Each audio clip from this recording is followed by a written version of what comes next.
Hello, and welcome to UDL in 15 minutes, where educators discuss their experiences with UDL. I'm Louie Lord Nelson, UDL author and leader.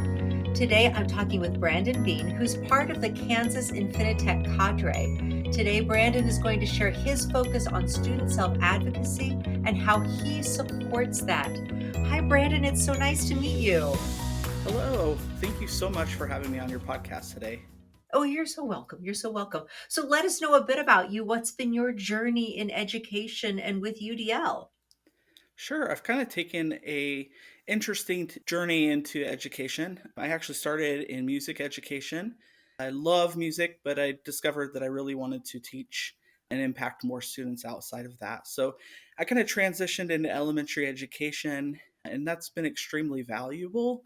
Through my time as an elementary education teacher, I was a gen ed teacher, and then I moved into special education for the last 6 years.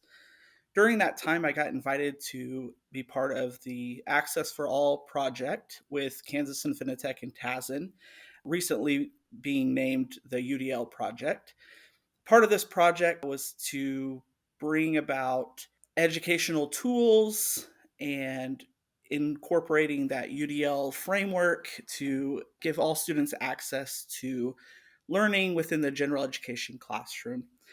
So through this project, I have become a Kansas Infinitec cadre and been able to help lead some trainings, lead some webinars, and be a participant in some data dives with other districts. And then additionally to that, a couple of my students have earned statewide awards for use of technology in their access and independence within the general education classroom. Awesome. So did you get started with UDL because of the Infinitec work, or were you already familiar with the framework before that? So before that, I was kind of introduced to differentiated instruction, but through this project, it really did set the framework of UDL as being the key to providing access to students.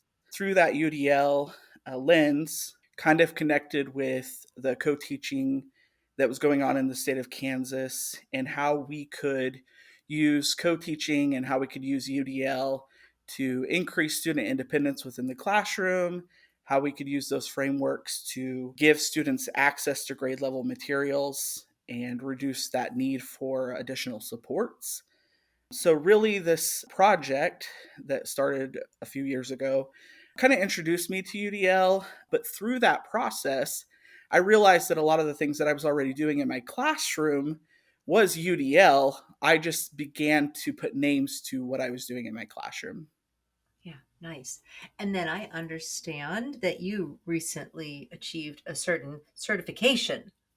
Yes, I did. I just finished my building leadership license, just got endorsed. So I'm really excited about future opportunities to be able to impact more students. As a special education teacher, I honestly have been able to impact a lot of students outside of just my caseload. But moving forward, my goal has always been to positively impact the most amount of students possible. That's awesome. Well, congratulations on that. And I'm sure there are a whole bunch of people are going to want to scoop you up. So, but let's talk more about UDL with your learners. You have a more specific story to share. So I really want students to be part of the process.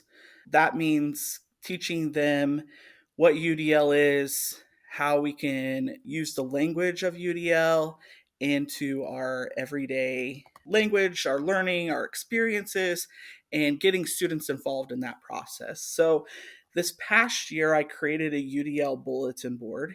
This bulletin board included all the pieces of the UDL framework, but then I made students part of that process. So this bulletin board was next to the workstation where I led groups, and we would talk about UDL before we started a lesson, kind of hitting those pieces of, how are we going to be engaged? What does our knowledge look like? How do we use our background knowledge to already piece together what we know with what we're going to learn? What does it look like when we're using our resources? What are our resources?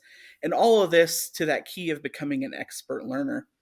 So through that process, I wanted to make the students also involved in that. And we started to add the student language to the UDL bulletin board as we progressed through the year.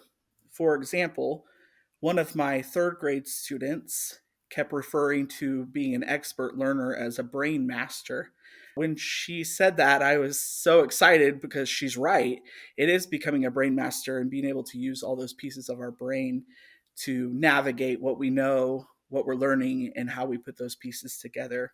This UDL bulletin board not only benefited my students, but it also kept me in a positive light and making sure that I was following those guidelines when I was setting up lessons with the students as we were progressing through those lessons, and that we were constantly being reflective throughout that process. That's awesome. And there were some like real specific success stories in there from what I understand, but I don't know what they are, so tell me. Yeah, so in the past 3 years, I've actually had two students who have achieved the Outstanding Technology Award in the state of Kansas through Kansas Infinitec. Both of these students used that UDL framework as well as technology to increase their independence and access to grade level curriculum. One student in particular was introduced to technology and this UDL framework when I piloted the Access for All or UDL project. And this student had the benefit of being introduced to this technology tools and how that would help impact her ability to learn right before the pandemic happened. During the pandemic, when everything's being shut down, we're trying to do as much as we can remotely. This student was able to use the technology tools that she had been taught just before the pandemic. On top of that, this student used those tools immediately when she moved into middle school. And within a few days of being at the middle school, had began to advocate for herself, knowing that these tools are one of her resources and how she best learns and how she can be an expert learner within the confines of a general education classroom. Through the use of this tool, the student, instead of being pulled out into a resource room, was able to participate with general education peers within her general education classrooms and be successful while in middle school. That's wonderful because what I'm hearing is so not only did you have a student who learned the technology and learned how that technology was going to support her, but she also was empowered through language. She also learned language to help others and more explicitly adults understand that she knew what she needed and she could advocate for herself. So do you think that came from those bulletin board conversations? I definitely think the conversation helped. My goal is always to teach the students to advocate for themselves. And I feel like it's a process. When I was working with third, fourth, and fifth graders, third grade was really building that relationship with them, getting them to feel comfortable with me, understanding what our process is going to be within the room. Moving into fourth grade, starting to get them to recognize what is a strength of theirs, what is weakness, and how can we use those strengths to mitigate some of our errors, problems, difficulties that we have within our weaknesses. And as we're doing that, to start advocating for ourselves. So by the time my students get into fifth grade, they understand what their strengths are and they understand how their resources can mitigate those problems or issues in terms of trying to access general education curriculum and to participate with their peers. And this has led my students to not only advocate for the tools for themselves, but to recognize their peers within the classroom who also might benefit from tech tools or other resources. And then they begin to advocate for those students. And I've had some of these students that have received these awards that have gone on to then train the paras in the classroom and train other students on how to use these tools so that the other students can also gain access to the curriculum. That's awesome. And so I think that another clarification here. So this award is not necessarily based on technology that's like assistive technology. This sounds like it's more universal technology. So, first, if you could help people understand the difference between assistive technology and then universal technology, and then just kind of fill us in on how this award is, what's determined behind the award, what leads people to give this award. That's a better question. So, how about that? Yeah.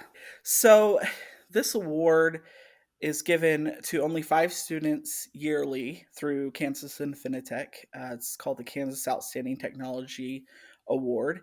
The students are nominated by teacher and then referenced by a couple other people. So my student, I nominated both of them over the past few years, and we had other teachers, and one of them was actually a student teacher that year that helped write the references for these students.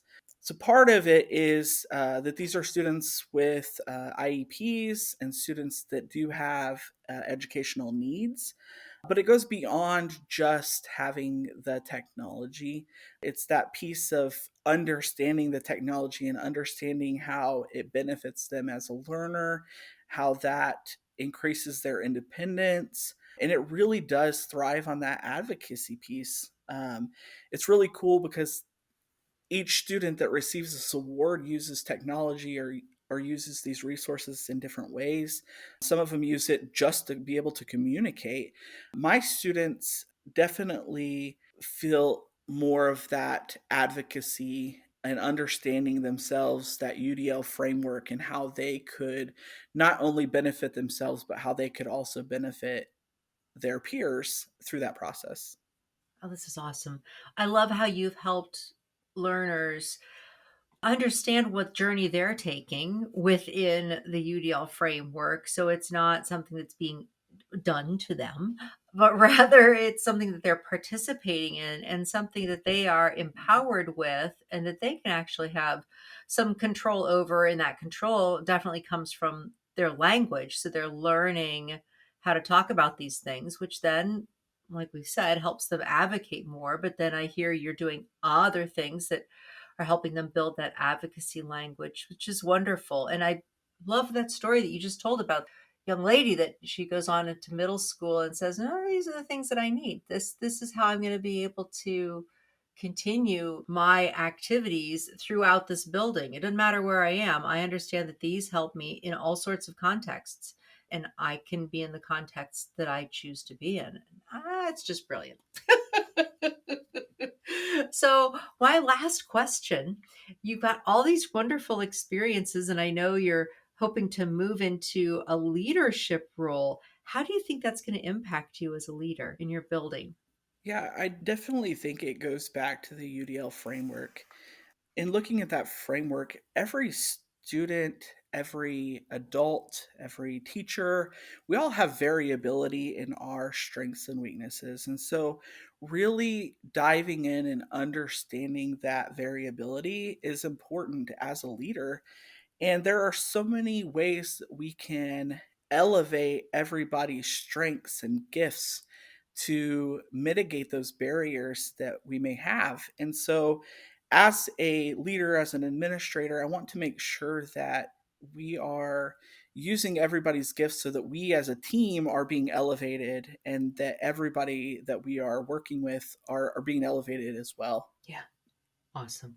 Wonderful. Brandon, thank you so much. This was great. And I know that last question was kind of like an interview question. So anybody out there that, is interested, you've just heard a fabulous answer. But thanks for this, and really hitting home that concept of how our learners become better advocates when they're empowered through not only language, but then guided choice, giving them those choices, helping them understand how these technologies, specifically in this story, can help them. And then they take that on for themselves. Just brilliant. So thank you again for being on UDL in 15 minutes. Thank you again. I really appreciate what you're doing to help spread the word of UDL. Oh, you're welcome. You're welcome. So, for those listening to this podcast, you can find supplemental materials like an image montage with closed captioning, that montage with audio descriptions, a transcript, and an associated blog at my website, which is the udlapproach.com/podcasts. And finally, If you have a story to share about UDL implementation for UDL in 15 minutes, you can contact me through the UDLapproach.com. And thanks to everyone for your work in revolutionizing education through UDL and making it our goal to develop expert learners.